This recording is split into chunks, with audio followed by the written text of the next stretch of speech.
pas le don de bilocation, comme on dit.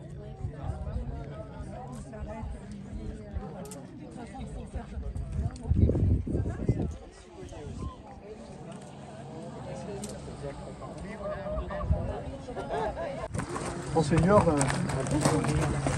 merci et bienvenue sur la commune de Largué et Valençay. Vous avez oublié le Valençay, c'est cette ville. Et alors c'était deux communes alors. Derrière cette colline-là. Valençay est là-bas. Donc vous êtes sur une commune rurale, bien sûr, à peu près 1500 hectares. Il va de la Durance, donc les pieds dans l'eau et la tête dans les étoiles. Dans le ciel, Les Céusettes est sur votre territoire? une partie de Céusettes est sur notre territoire. D'accord. Donc il y a une site Natura 2000 de 80 hectares. Ben, je suis allé faire marcher là-bas déjà, ouais. J'ai grimpé ça. Là vous avez donc tout en dessous le village. C'est une commune qui est assez dispersée en termes d'habitat. Comme je vous l'ai dit tout à l'heure, on est aujourd'hui, le recensement, on va donner un chiffre au-delà de 400 habitants. Donc avec une zone Lardier en tant que village, ici sur le plateau, et le plan Lardier où il y a donc bien sûr le passage de la Durance, qui a été fortement aménagé, y compris en développement agricole, grâce au barrage de Serponçon, à la construction du barrage de Serponçon, sur le plan activité arbo, maraîchage, maintenant la vigne qui revient, et des populations qui se développent aussi. Le secteur du Bouir, vous êtes passé en montant où il y a quelques maisons et des terrains assez plats là, sur un point d'étape qui regarde bien sur la Saulce d'ailleurs. Il y a des collègues de la Saulce ici. Et puis le village. Alors le village, quelques mots. C'est avec une école avec 2 classes, un regroupement pédagogique avec des communes voisines, le haut des communes voisines, et avec une entente, on va dire, intelligente avec la Saulce pour qu'il y ait une complémentarité. Et donc on a Madame le maire de la commune voisine. Claudie, voilà. Claudie est là. Donc, voilà, on a fait un regroupement pédagogique il y a quelques années pour pouvoir aussi préserver l'école et création d'une 2e classe il y a 7 ans. Et la magnifique église qu'on voit d'ici, là, qui est bien Voilà, placée. et j'en arrivais à l'église. Et le cimetière est juste à côté, c'est ça? Le cimetière et son agrandissement qui a eu lieu il y a 22 ans, juste à côté, là, qu'on voit juste un peu. Et puis tout un projet dans les années à venir de réaménagement, d'aménagement, le toit, il faut refaire le toit. C'est le plus important, ça, toujours. Voilà. Pour laisser ça à nos successeurs. Voilà, il y a un aménagement autour avec création de parking et d'abord en urgence l'agrandissement du cimetière, un 2e agrandissement du cimetière, car on n'a plus de concessions, presque plus de concessions. On a bien sûr une médiathèque. Il est plusieurs personnes ici qui fonctionne en total bénévolat, mais à 150% comme on peut dire. Et donc en lien bien sûr avec l'école. Donc la médiathèque est très souvent ouverte grâce à tous les bénévoles qui œuvrent pour cette médiathèque. Voilà.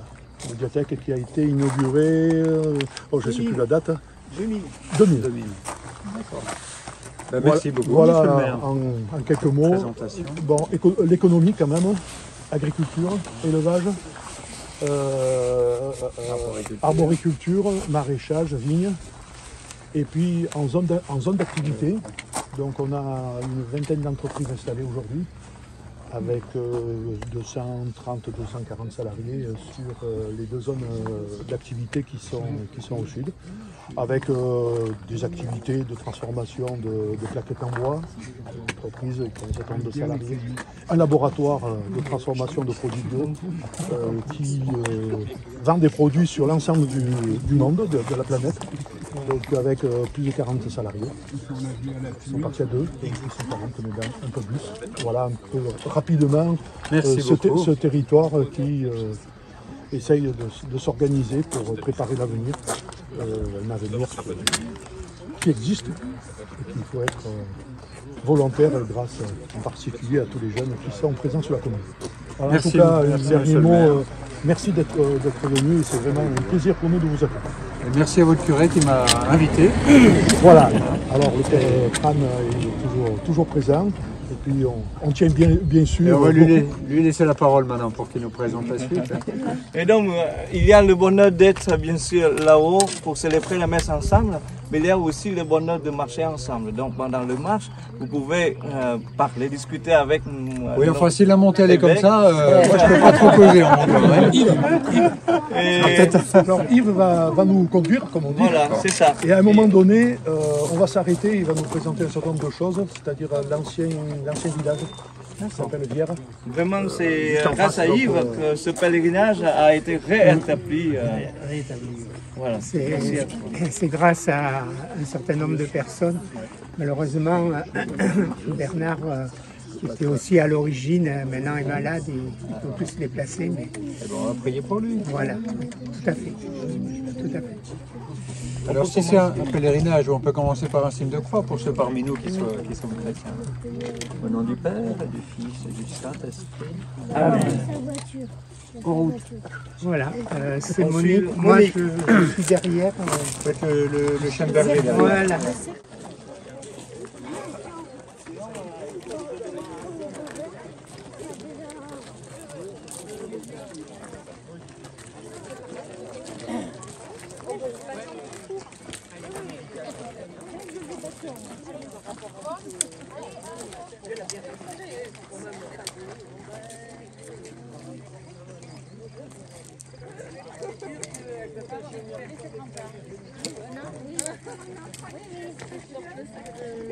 Ah ouais, c'est historique. Oui. À cause des cultures, tu vois, qui commencent à être faites, c'est pour bénir. Il y en a qui donnaient de l'eau, il y en a qui donnaient des choses comme ça. Alors qu'est-ce que tu veux quand même, hein? Oui. Ah ben oui, comme tu dis. Ah oui. Qu'est-ce que tu as fait alors? Oh, pas grand chose, c'est. Oui, d'accord. Je suis allé jusqu'à Fauchaude. Oui. Bien sûr.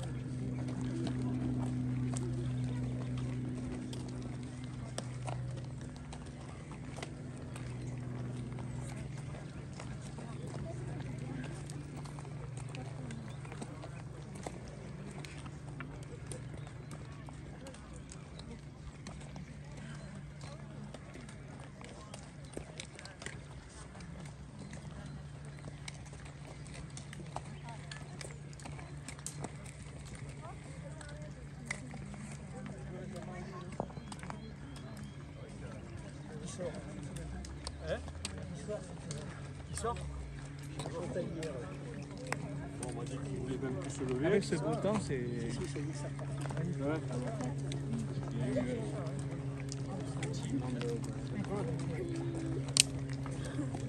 Toujours fidèle.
Comment est possible que tu as monté si vite, mon mouvement?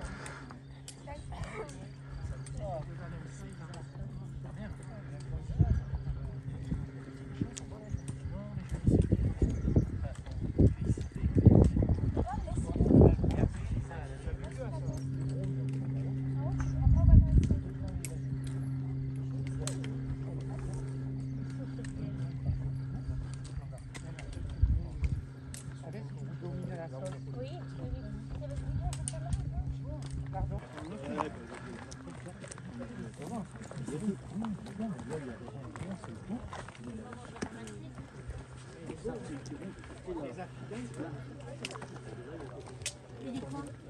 affilantes, ce qui... Je vais vous montrer. Avec le machin.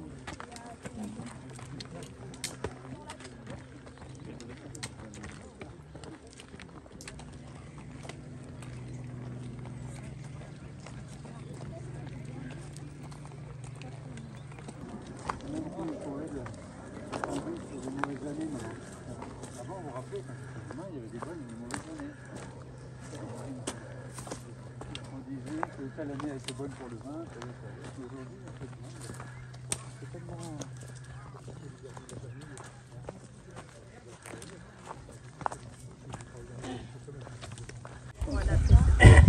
Les deux paroisses de Lardier et de Valença donc, ont été créées au XIIe siècle.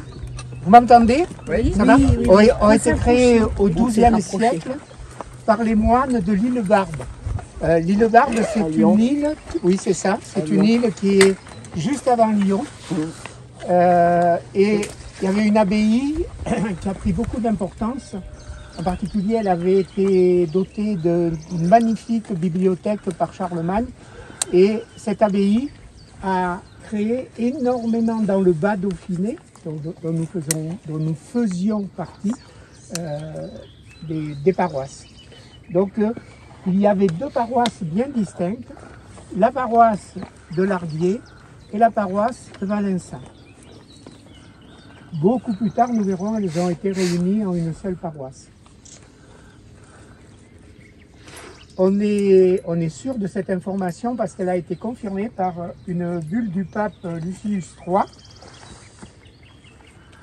Et dans cette confirmation, donc, il dit qu'il donne l'église Interio Castri Larderii, c'est-à-dire au castrum. Alors castrum, c'est pas vraiment un château, hein, c'était une espèce de petit fort de défense que les Romains avaient fait. Larderii, et c'est la première fois où apparaît Larderii. Donc sur des écrits, sans doute que oralement les gens désignaient ce nom par Larderii. Alors après, ça va un peu évoluer, donc on retrouve l'Arderium en 1215, encore l'Arderium en 1338, et finalement en 1493, ça se fige à Lardier. Alors, Lardier, ça vient de aridus en latin, c'est-à-dire aride. C'était un endroit où effectivement il n'y avait pas beaucoup d'eau. C'était toujours le cas. On essaye de gratouiller à droite à gauche de l'eau, mais voilà. Mais ça tient son nom de là. C'est une vallée qui n'a pas beaucoup d'eau là. Oui, mais on a nos amis et collègues de Nitrol. Canon plein. Voilà. Et de la sauce qui, pour la sauce, nous fournit à des moments le plan de Lardier. Et pour le haut, depuis quelques années, une canalisation vient de partir en passant par Nitrol pour Lardier dans les moments exceptionnels. Et puis une recherche, un forage de 80 mètres de profondeur qu'on a réalisé une vingtaine d'années là-dessus. Tu gagnes un peu? Ah oui, plutôt pas, heureusement. Cette année, ils ont... Ah ben là, cette année. Donc le village va se développer, il va surtout se développer à cette hauteur-là. C'est le premier village de Lardier. Alors au début, sur les documents, il est appelé Ville, et puis après, il est appelé Vierre. Et actuellement, on appelle ce lieu Vierre. Alors, il n'y a plus que des ruines. Qu'on voit bien quand il n'y a pas la feuille. Oui, qu'on voit bien quand il n'y a pas la feuille, ou si vous venez promener, un peu plus haut, si vous prenez le chemin de droite, vous y arriverez. Voilà. C'est le chemin qu'on avait. Donc, au XIIIe siècle, les habitants de Vierre prennent l'habitude de monter à Sainte-Croix, qui sont juste en dessous de Sainte-Croix. Donc ils vont monter à Sainte-Croix pour demander la protection de leur culture. Alors à l'époque, c'est très important, enfin c'est toujours très important les cultures, mais à l'époque, vraiment, si vous aviez un problème de culture, c'était catastrophique. Donc ils vont monter en procession à Sainte-Croix, d'abord de leur propre initiative, et de l'initiative aussi du curé, et puis petit à petit, ça va prendre de l'ampleur. les villages autour vont se joindre à ces processions. Et donc il va y avoir, disons, un engouement pour Sainte-Croix. Et l'évêque va mettre Sainte-Croix dépendant directement de lui. C'est-à-dire de l'archevêché. Ça ne dépendait pas d'une paroisse. Évidemment, il allait avec toute la dîme, etc., qu'il y avait sur Sainte-Croix. Donc Sainte-Croix, il y avait essentiellement 2 éminées de vigne et une autre, alors qui était, on ne peut pas le voir de là, mais qui était quand on monte à Fouressat, vous avez sur votre gauche donc un petit vallon qui s'appelle Jour-Laran, et là c'est très bien exposé, ça a d'ailleurs longtemps été cultivé en jardin, etc. Alors ça correspondait à peu près à quoi? Alors c'est un peu compliqué de le dire parce qu'à l'époque, par exemple le civaillé, il ne valait pas la même chose à Lardier, à Sigolier, etc. Je ne sais pas comment ils faisaient dans les foires, mais quand vous consultez les données, donc ça correspondait à peu près à, je recherche les, voilà, 1200 mètres carrés pour ici et 55 mètres carrés pour celui de la vigne de l'Aubrée. Donc de plus en plus des pèlerins vont venir en pèlerinage et on va voir après ce qui va se passer. On verra là-haut donc la suite de l'évolution de Sainte-Croix. Suite au prochain épisode. Voilà, suite au prochain épisode.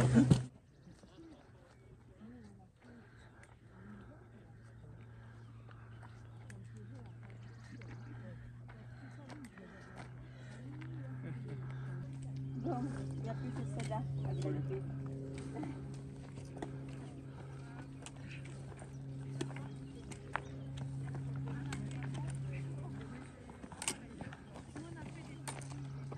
Là, vous avez Fouillouse juste derrière, la commune de Fouillouse, à Siloyer. Et on a une exploitation agricole qui est là derrière, à Lapinay. Je regarde sur le bassin de Vente.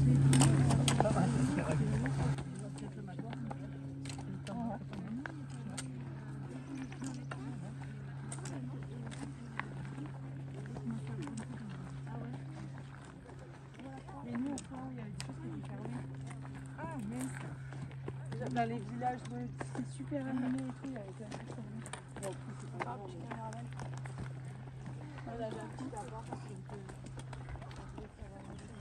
t'as vu une drame là-bas?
J'ai dit de toute façon, il n'y a qu'un chemin. C'est qui ça se fait. J'ai grimpé dans la porte et puis j'ai vu que ça allait pas. Et du coup, il y a un monsieur qui m'a suivi. Pendant 2 siècles ensuite, donc la renommée de Sainte-Croix va faire que grandir.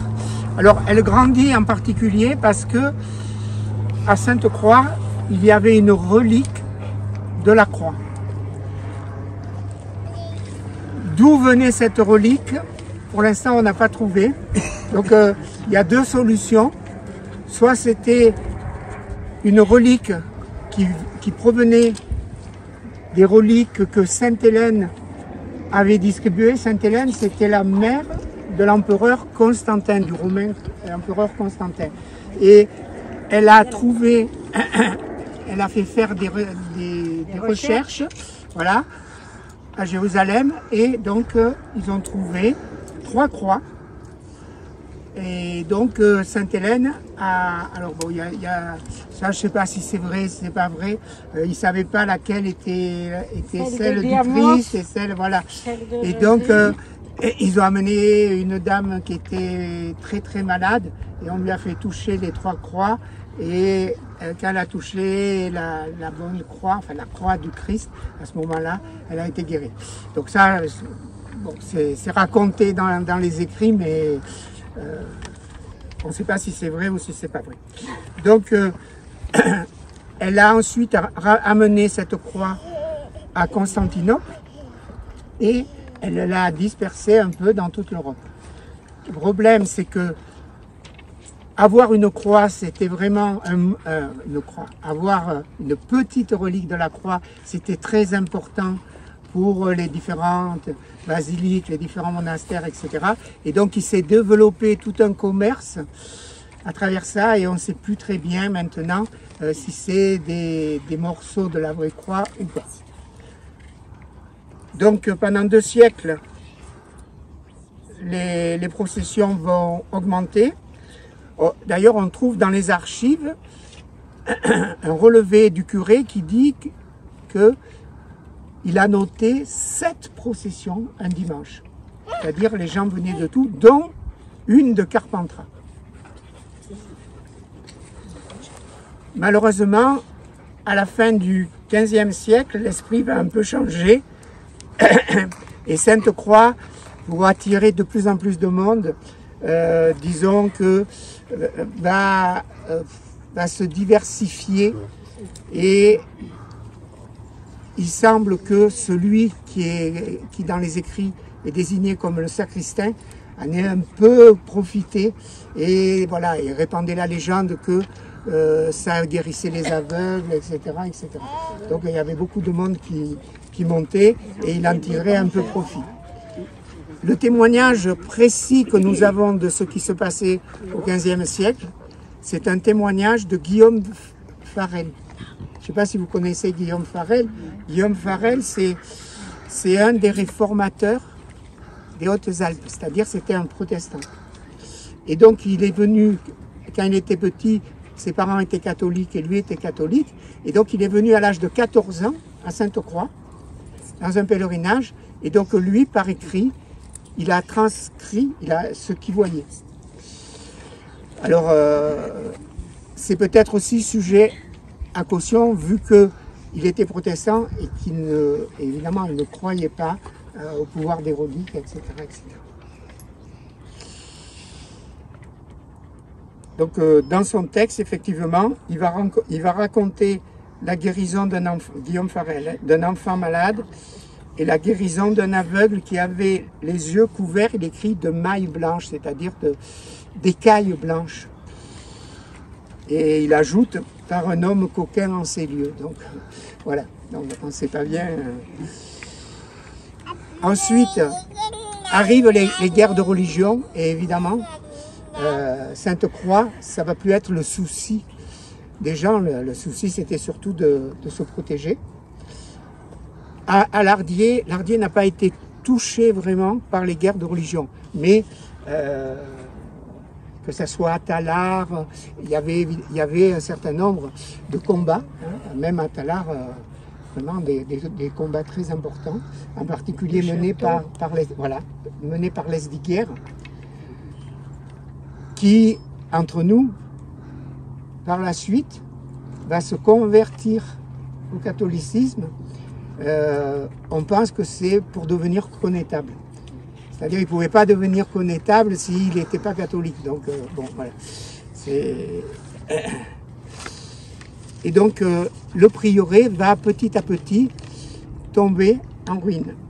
En 1599, l'évêque, pour essayer de sauver la situation, il confie le prieuré à l'église de l'Ardier. Mais l'église de l'Ardier, elle n'a pas beaucoup de moyens, donc elle ne peut pas le réparer, elle ne peut pas entreprendre des travaux. Donc en 1620, il va la confier à Fouillouse, puisque là nous sommes entre l'Ardier, Fouillouse, pardon, et la Sols. Hein. Et il va se produire la même chose, ils n'avaient pas de moyens, ils ne pouvaient pas la réparer. Et finalement, donc, le prieuré va tomber en ruine. Et donc, en 1793, après la Révolution, les commissaires qui avaient été nommés un peu partout pour faire le bilan de ce qu'il y avait dans les villages, ils ne parlent même plus de Sainte-Croix.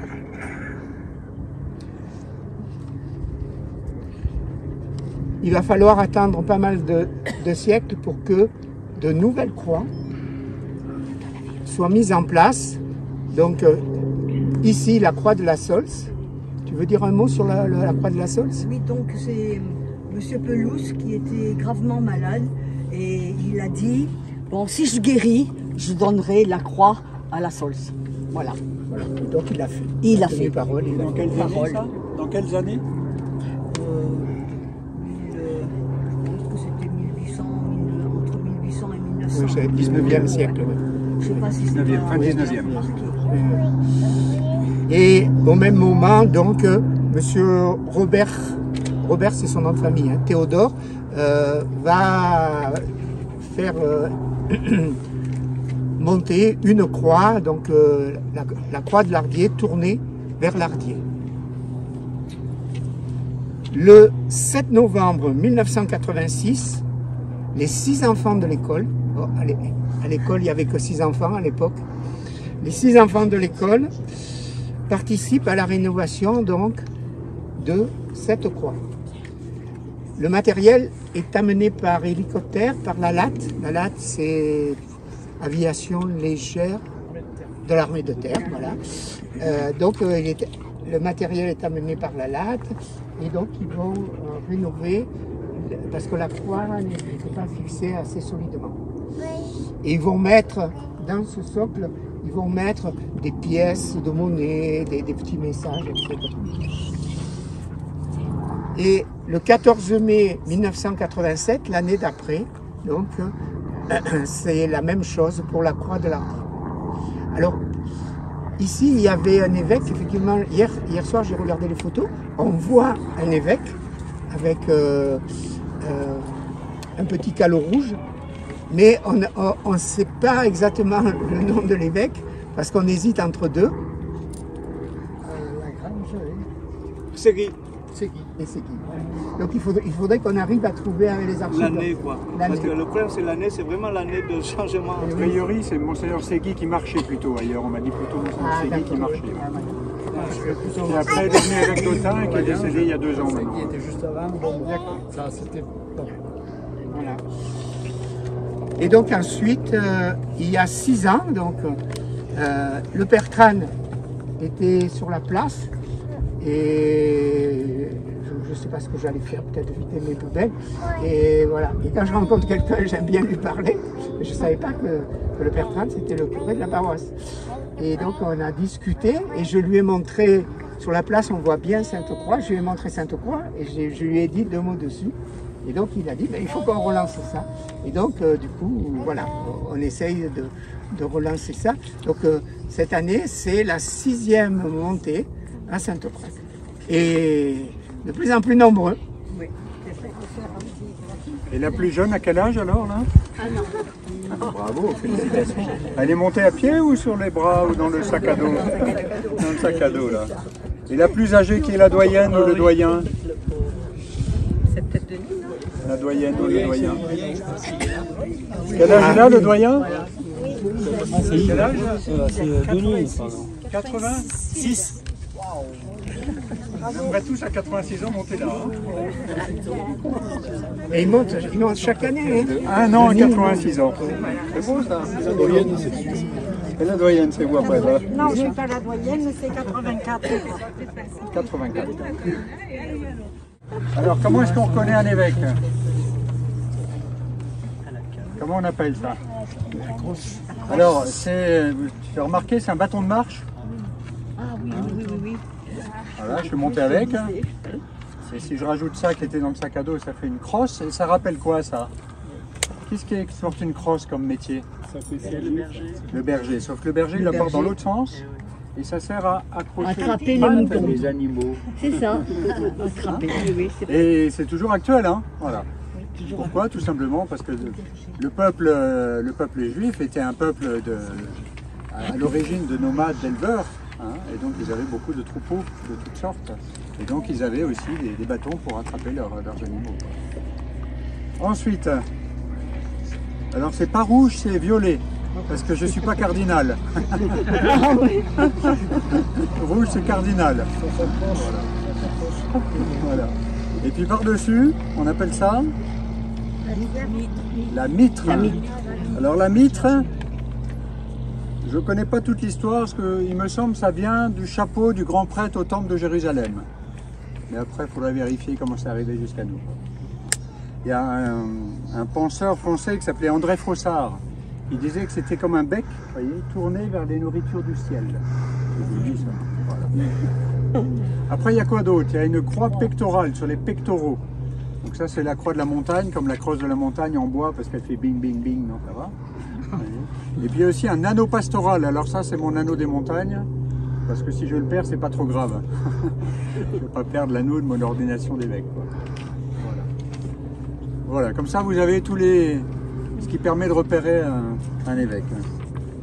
Et donc on va célébrer la messe, c'est la messe du samedi, de ce samedi, la 6e semaine après Pâques. Entre l'Ascension et la Pentecôte. Jeudi c'était l'Ascension et dimanche c'est la Pentecôte. Et merci au Père Jean-Baptiste d'être tout préparé. Ah non, avec les autres. Avec les autres. On peut voilà, commencer la messe avec le chant d'entrée, surtout avec notre chant qui vient de Paris et qui apporte des, des choses lourdes pour que nous puissions vraiment avoir voilà, l'instrument avec nous. On commence par le chant « Peuple choisi ». Dieu fait de nous en Jésus-Christ des hommes libres. Tout est de lui, tout est de lui qui nous délivre.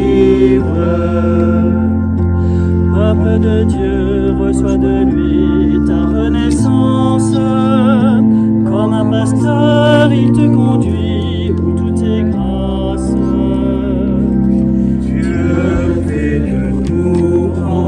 Jésus-Christ, des hommes libres, tout vient de lui, tout est pour lui, qu'il nous délivre. Peuple habité par son esprit, heureuse Église, la voix du Père t'a choisi, maintiens ton signe. Dieu fait de nous en Jésus-Christ des hommes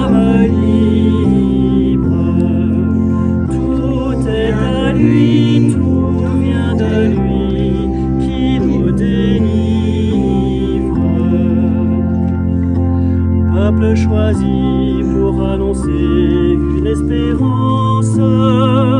Contre ton Christ, il t'a chargé de sa présence.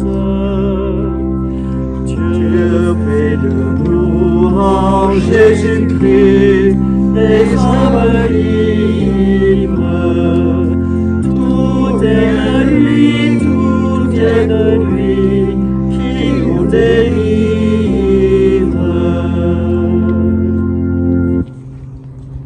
Au nom du Père et du Fils et du Saint-Esprit, Amen. la paix soit avec vous. Et avec votre esprit. Nous sommes montés, en quelque sorte, nous nous sommes éloignés de la pesanteur terrestre, de tout ce qui nous pèse. Et pour monter, on est monté plutôt léger, on n'a pas pris des sacs de pierre. Pour monter, il y en a juste un qui a monté la musique, mais pesait un peu. Eh bien, on a besoin de temps en temps de s'alléger pour monter au ciel. Alors au début de cette Eucharistie, eh bien, continuons à nous alléger, en présentant au Seigneur tout ce qui est un peu lourd dans nos vies. Et ce qui nous pèse surtout, ce sont à la fois nos imperfections, nos péchés, mais c'est aussi voilà, nos soucis de famille. Voilà, on confie tout au Seigneur et on lui demande pardon pour tout ce qui est de notre propre responsabilité.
Amen, amen, je vous le dis, ce que vous demanderez au Père en mon nom, il vous le donnera.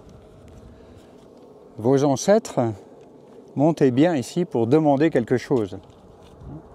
Et qu'est-ce qu'ils demandaient surtout? C'était des bonnes récoltes, j'imagine.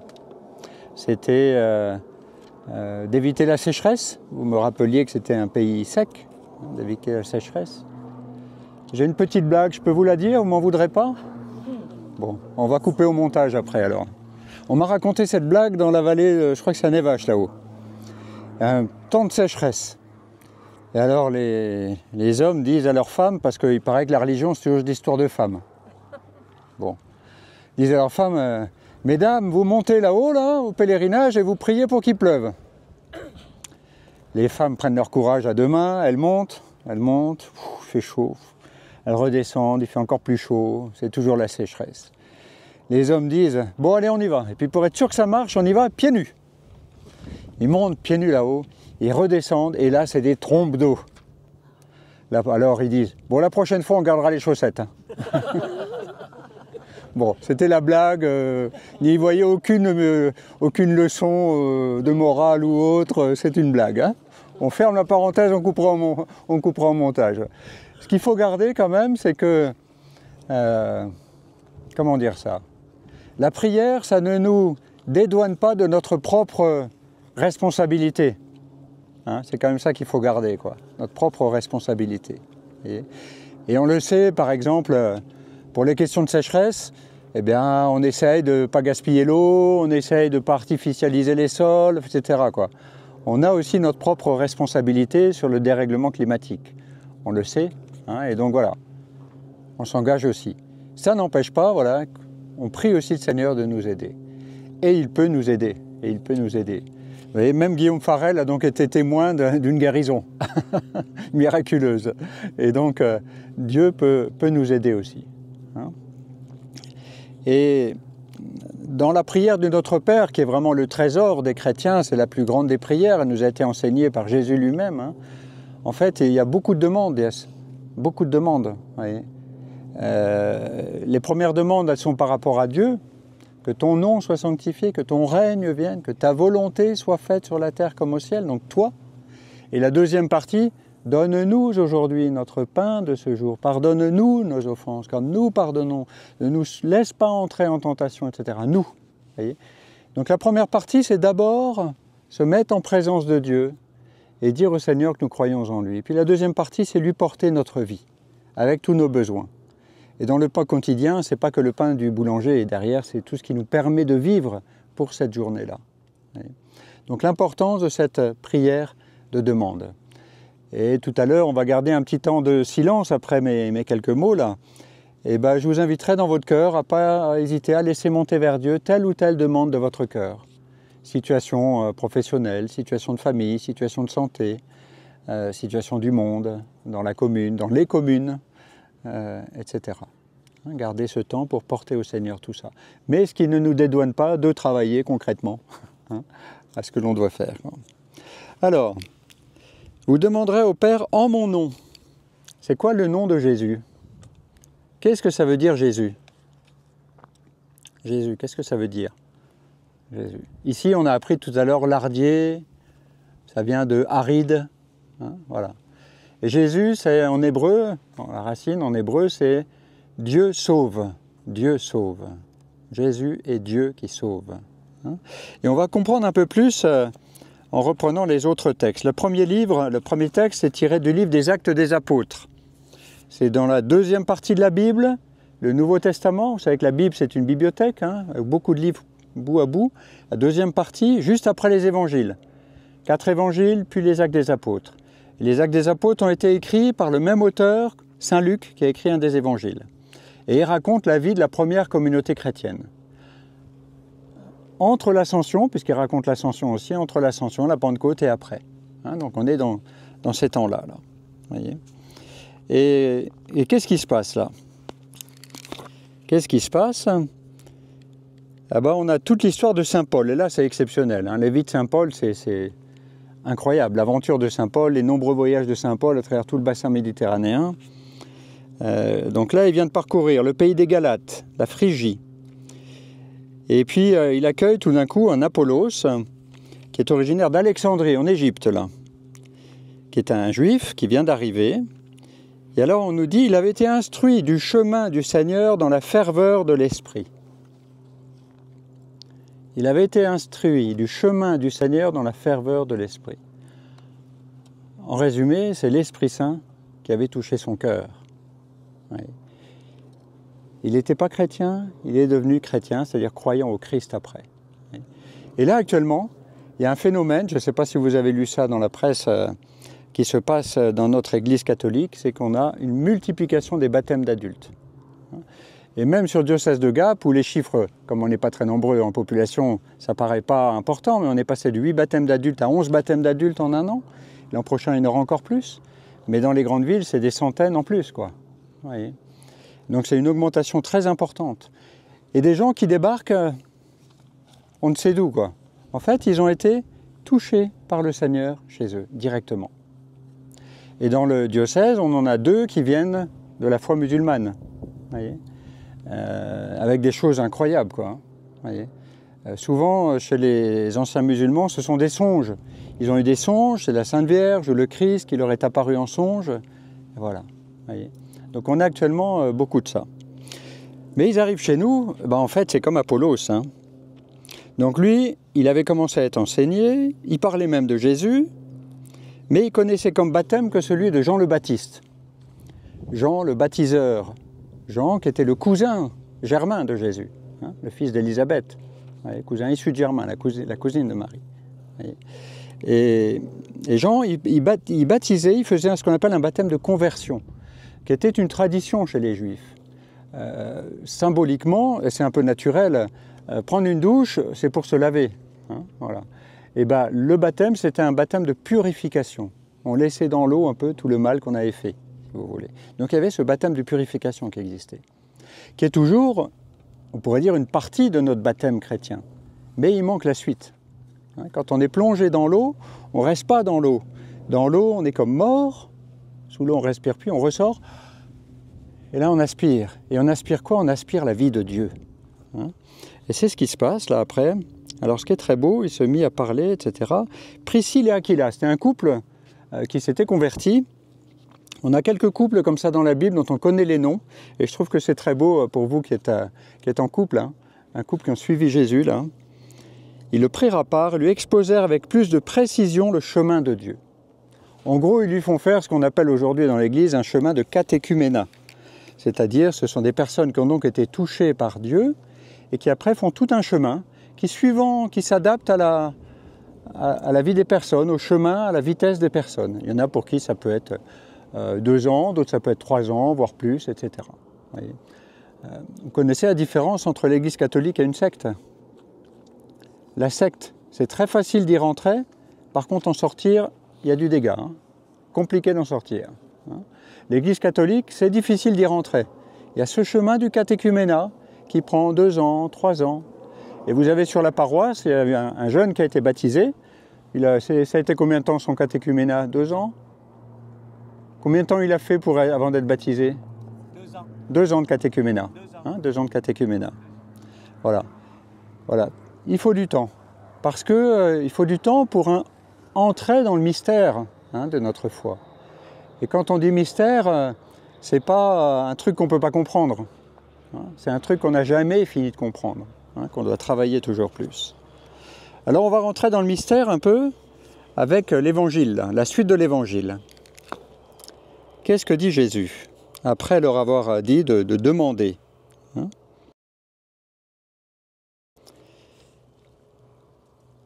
Je ne vous dis pas que moi je prierai le Père pour vous. En gros, ce n'est pas à moi de demander, c'est à vous de demander, qui nous dit Jésus.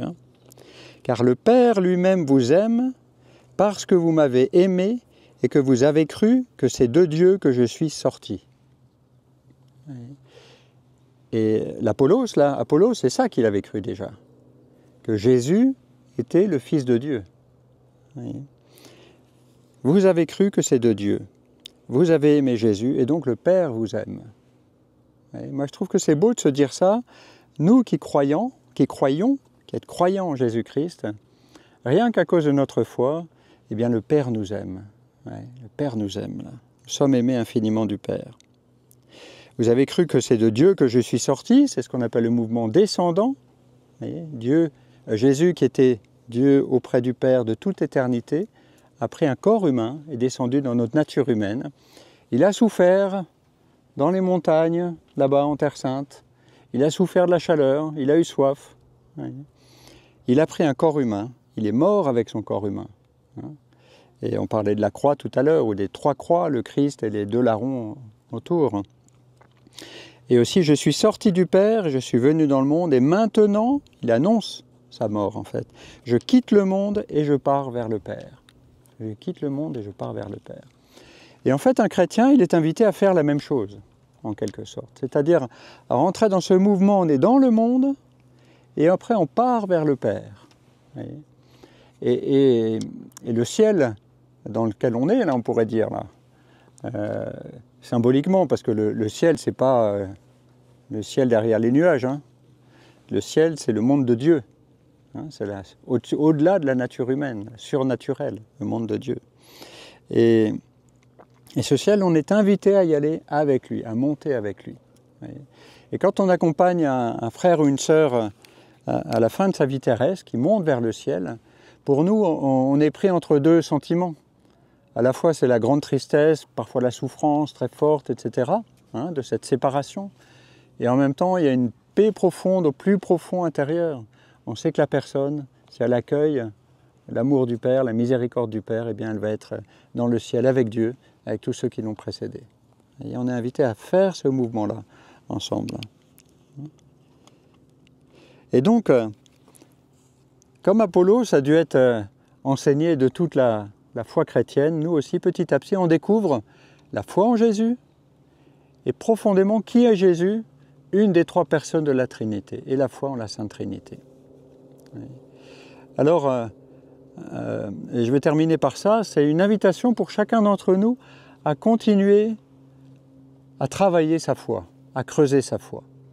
Beaucoup d'entre vous ont fait du catéchisme, hein, ou en font peut-être encore pour les plus jeunes. Évidemment, le catéchisme, ça répond aux questions d'enfants. Ça ne peut pas répondre à vos questions d'adultes, forcément. Ils n'ont pas les questions d'adultes à ce moment-là. Et c'est là que souvent il y a un vrai problème, c'est qu'on a du mal avec nos questions d'adultes.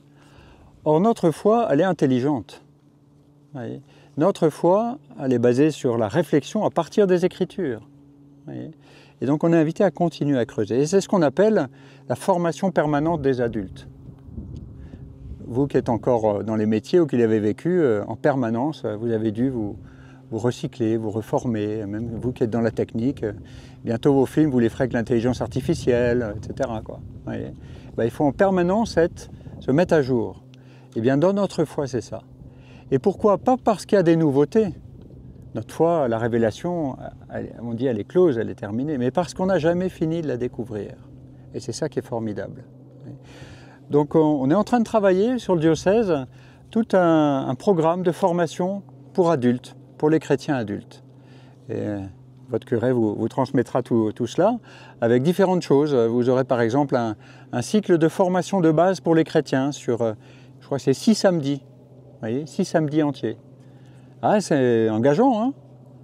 Mais à la fin, on en sort beaucoup plus profondément chrétien, quoi. Affirmé, assuré dans notre foi. Voyez, à partir de la rentrée scolaire prochaine. Il y aura aussi les conférences de carême qu'on fait au lot. L'année prochaine, ce sera sur le concile de Nicée-Constantinople. Vous vous rappelez, à la messe, parfois il y a le grand credo ou le petit credo. Le symbole de Nicée-Constantinople ou le symbole des apôtres. Et c'est le premier concile, on appelle œcuménique, qui réunissait tous les évêques du monde entier, qui a décidé de ce symbole de Nicée-Constantinople. Et ça a eu lieu en 365, donc on va fêter les 2025, les 1600 ans, je ne suis pas prof de maths moi, hein. Bon, quelque chose comme ça quoi. Hein, voilà. Et donc l'an prochain, on va être appelé aussi, à l'occasion du jubilé 2025, à redécouvrir ça. Parce que, et là je termine vraiment par ça, c'est comme les artistes, vous savez, ils mettent du temps à s'arrêter.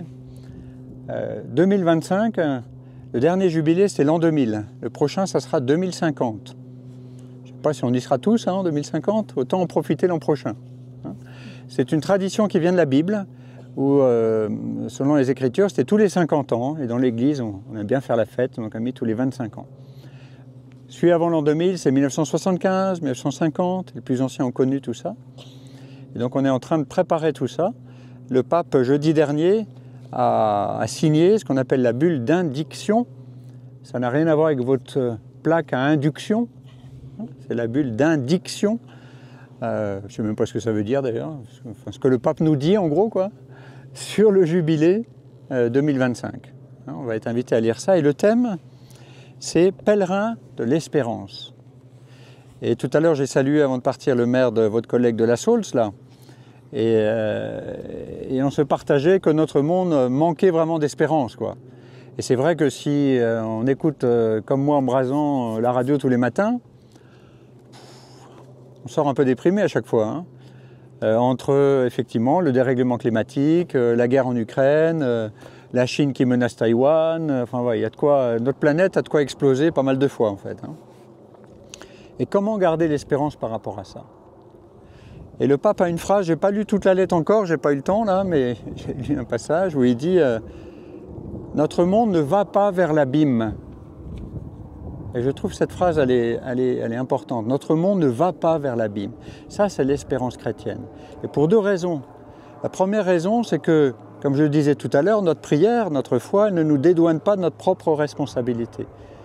Et Dieu merci, nous sommes capables de lutter contre tous les abîmes qui pourraient s'ouvrir devant nous.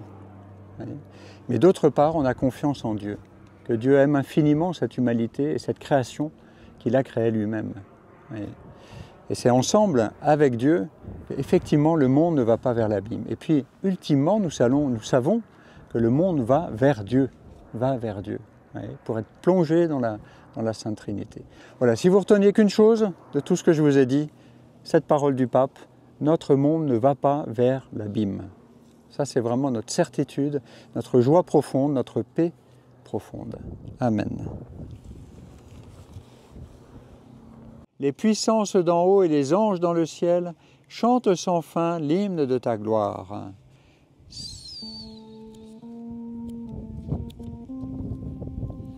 Saint, Saint, Saint le Seigneur, Dieu de l'univers, le ciel et la terre sont remplis de ta gloire. Hosanna, Hosanna au plus haut des cieux.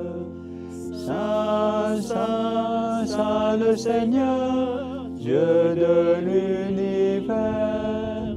Béni soit celui qui vient au nom du Seigneur. Hosanna, Hosanna au plus haut des cieux.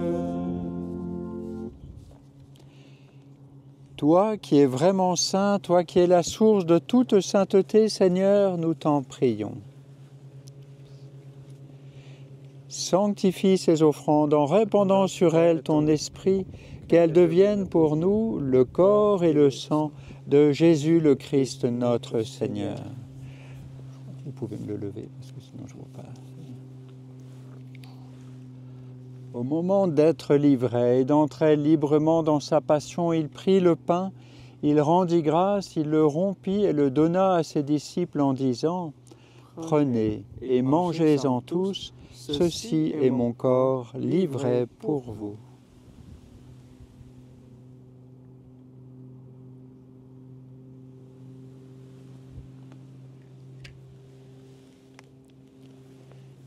De même, à la fin du repas, il prit la coupe. De nouveau, il rendit grâce et la donna à ses disciples en disant « Prenez et buvez-en tous, car ceci est la coupe de mon sang, le sang de l'alliance nouvelle et éternelle, qui sera versé pour vous et pour la multitude en rémission des péchés. Vous ferez cela en mémoire de moi. »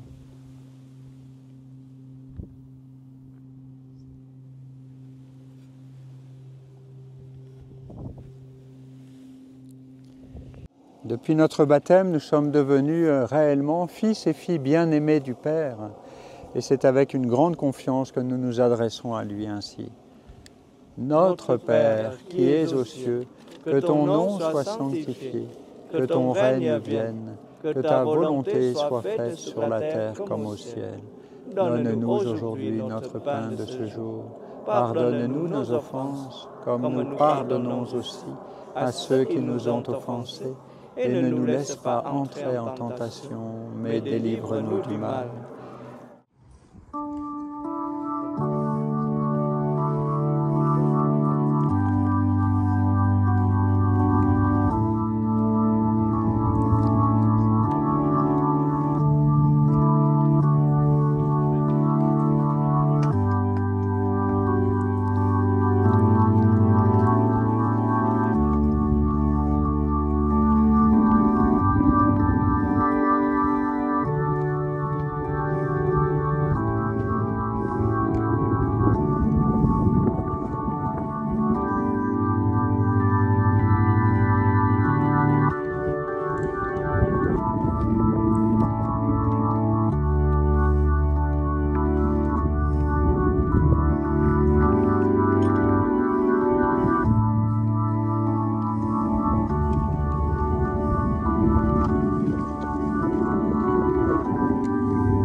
lui donner un grand applaudissement. Merci à votre curé. C'est un époque.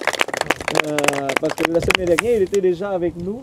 Et je tiens aussi à remercier monsieur le maire qui est là et d'autres maires aussi, comme Claudie et Yves, Sylvie, Robert, qui ont organisé avec moi cette messe.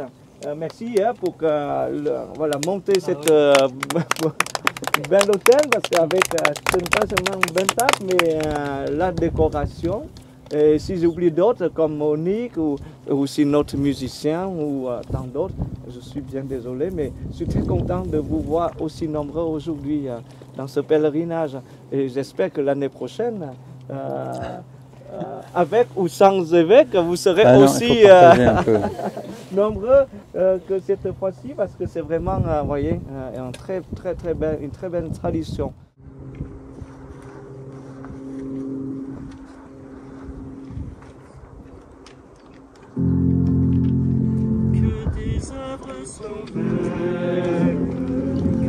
Tes œuvres sont grandes, Seigneur, Seigneur, tu nous combles de joie. Que tes œuvres sont belles, que tes œuvres sont grandes, Seigneur, Seigneur, tu nous combles de joie.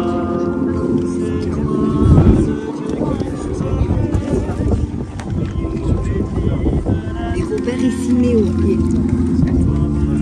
Voilà, ceux qui peuvent, vous montez en haut.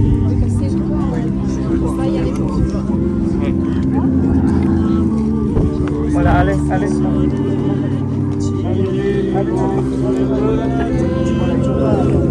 Non, restez là.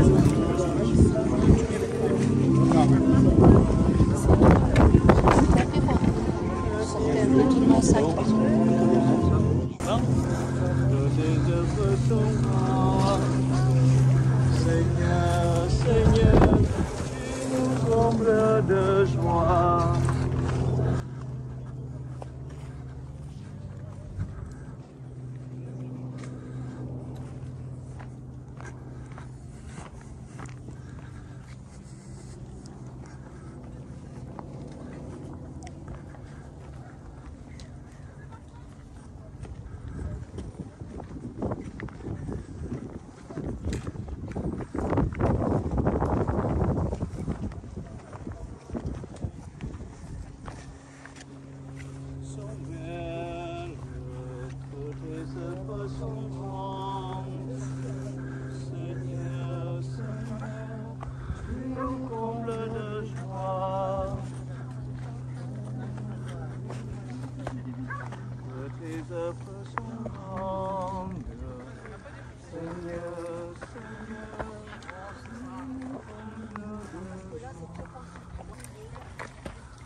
C'est pas souvent de voir un évêque qui mange que là avec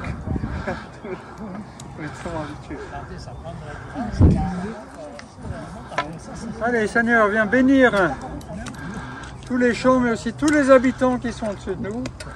En-dessus de nous, viens bénir toutes les familles. Parce que Père, Fils et Saint-Esprit. Amen. Amen.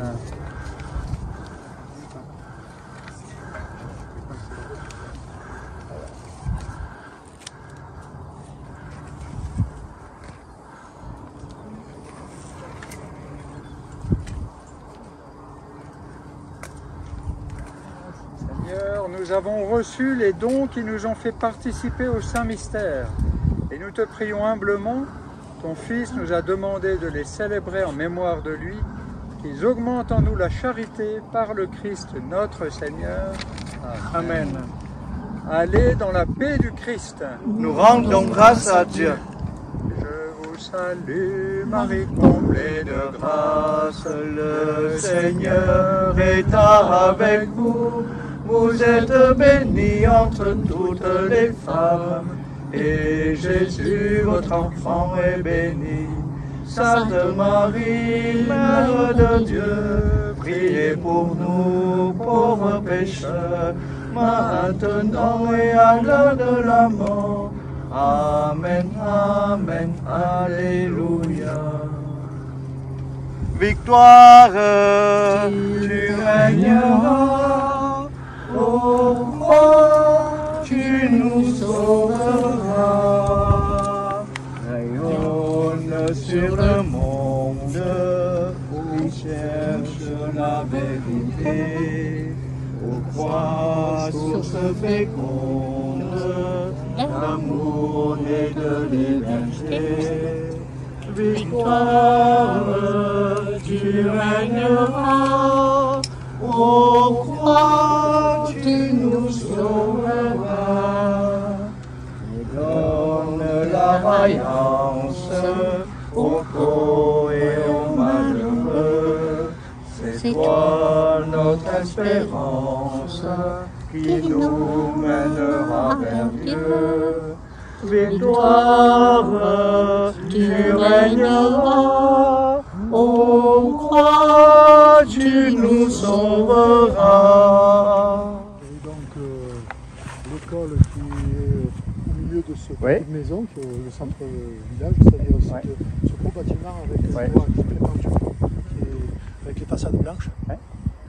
Derrière la mairie, on voit une place avec deux voitures sous un hall. Et la salle pour tous, on ne la voit pas de là. Non, on ne la voit pas. Et la salle Serre-Soleil, d'ailleurs. C'est la nouvelle en bas là-bas qu'on a vu en passant. Les services techniques du côté gauche et devant de notre côté, donc les jeux pour enfants en particulier, le City Stade. D'accord. Donc voilà, vous avez les hameaux qui sont du village, avec le dernier hameau et celui où il y a donc un groupe de maisons, donc à Serre-la-Mangier, puisque dans le passé, tous ces champs-là étaient en partie plantés d'amandiers. Donc juste derrière le Haut-Vitrolles, commune de Claudie, je ne sais pas si par là, si elle est montée. Avec donc le plan de Vitrolles qui est en dessous, là-bas. Avec le château, et en face, là-bas.